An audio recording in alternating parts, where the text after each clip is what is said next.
अस्सलाम वालेकुम नाज़रीन, मुझे मियां इमरान अरशद कहते हैं और आपका मशकूर हूं कि आपने खसूसी तौर पर वक्त निकाला ये वीडियो देखने के लिए। क्या आपने आज तक ये सुना है कि किसी 10 माह की बच्ची ने अपने पेट में अपने भाई की परवरिश की हो, उसको पाला हो पूरे 9 महीने, यानी अपनी पैदाइश से सिर्फ 1 महीने बाद उसके पेट में उसका भाई पलना शुरू हो गया हो और पूरे 10 महीने बाद वो बच्ची उसको जन्म देती है और बच्ची भी ठीक है और उसका भाई भी ठीक है।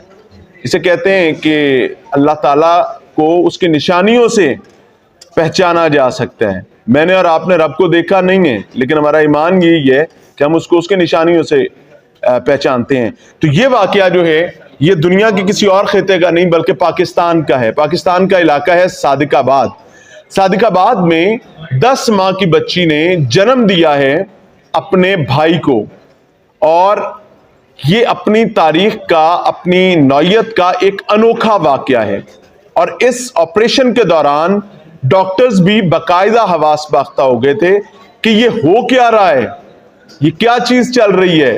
होता कुछ यूं है कि एक बच्ची सादिकाबाद में पैदा होती है और पैदाइश से सिर्फ 1 महीने बाद उसके पेट में दर्द रहने लगती है। मेडिकल टर्म में इसको पेन एब्डोमेन और मैस एब्डोमेन कहा जाता है, यानी उसके पेट में कुछ ऐसा है जो उसको तकलीफ दे रहा है।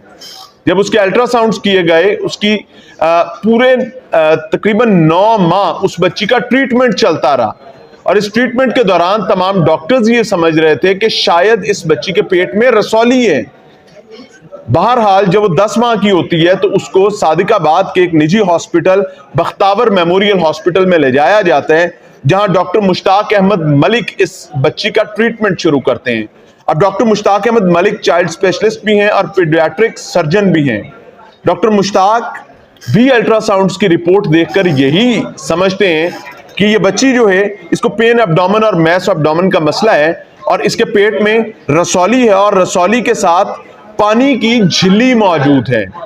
जिस वक्त बच्ची का ऑपरेशन होता है, यह ऑपरेशन 2 घंटे जारी रहता है और ऑपरेशन के दौरान डॉक्टर्स को इस बात का पता चलता है कि ये दरअसल कोई रसौली या पानी की झिल्ली नहीं है, ये बच्ची के पेट में एक और बच्चा जो है वो पल रहा था और अब वो बच्चा जो है वो अपनी हयात की जानिब बढ़ रहा है।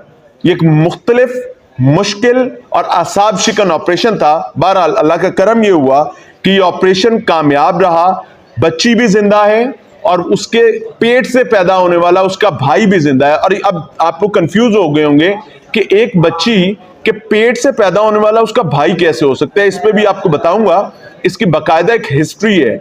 बच्ची का वालिद बताता है कि पैदाइश के 1 माह बाद से बच्ची के पेट में दर्द रहना मामूल था। उसका ट्रीटमेंट भी करवाया और ट्रीटमेंट के बावजूद मसला हल नहीं हो रहा था।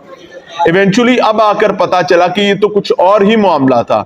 डॉक्टर मुश्ताक अहमद का कहना है कि वो चूंकि शेख जैद रहीम यार खान में भी पीडियाट्रिक सर्जन हैं और उसके अलावा बख्तावर मेमोरियल हॉस्पिटल में भी अपनी तिबी जिम्मेदारियां जो हैं वो अदा करते हैं। वो कहते हैं कि हमारे पास बच्ची जब आई थी तो इसको पेन एब्डोमेन यानी पेट की दर्द और मैस एब्डोमेन यानी पेट में कुछ मौजूद होने की शिकायत थी और उस पर इसका ट्रीटमेंट किया गया। इवेंचुअली यहां पर इसी ऑपरेशन के दौरान ही एक और बच्चे की विलादत होती है, एक और बच्चा पैदा होता है। डॉक्टर साहब ने इस पर बताया कि नाउज़ुबिल्लाह अल्लाह ना करे, अमूमी तौर पर बच्चों को बहुत सारे मसाइल का सामना करना पड़ता है मुआशरे में, और ये कोई ऐसा मसला नहीं था कि बच्ची किसी ऐसी तकलीफ का शिकार हुई थी, बल्कि इसको फ्यूटस इन फिटो, अगर मैं कोई गलती कर बैठूं तो मुझे माफ कीजिएगा, फ्यूटस इन फिटो के नाम से इस डिजीज को, इस मर्ज को एक एब्नॉर्मल डिलीवरी को कहा जाता है।